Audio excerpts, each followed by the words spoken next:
Dito naman tayo guys sa hot selling na phone ng Xiaomi, the Redmi Note 14. I think this is their budget-friendly phone. So, may 8,499. Naka-sale ito ngayon. Meron ding 9,499. Depende yan sa internal storage. Kaiba yung price. So, ito yung specification niya guys sa Xiaomi. Ito naman yung phone. Plastic pa din yung kanyang made of plastic yung back. Plastic ni sir, no? Ang likod ni sir, no? Plastic, no? Plastic.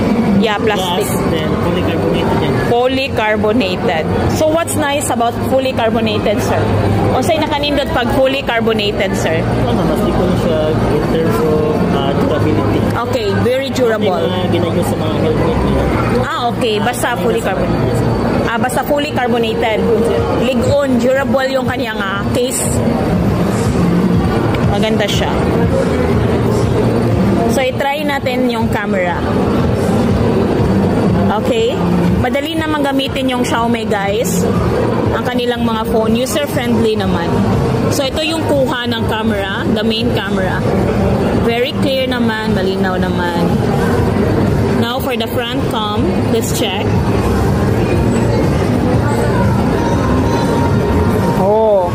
8,499 lang yan, pero tignan nyo, nakakaganda siya, pero hindi masyadong edited yung kuha.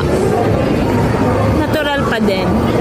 What you see is what is impersonal. Maganda ang Xiaomi in fairness. Highly recommended ko siya guys. If you're looking for an affordable phone and nice camera, try Xiaomi Redmi Note 14. Kaya pala hot selling siya. Ang ganda. Ang ganda ng kuha guys. Malinaw. So let's check the video. Sir, ay ma'am. Nani siya video stabilization na. Oh my God. Try to check out guys.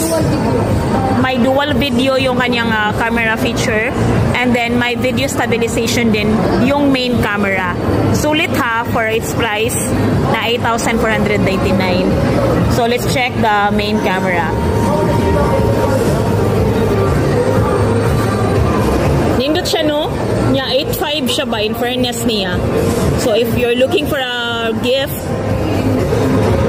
if you're looking for may bibigyan kayo na pang gift,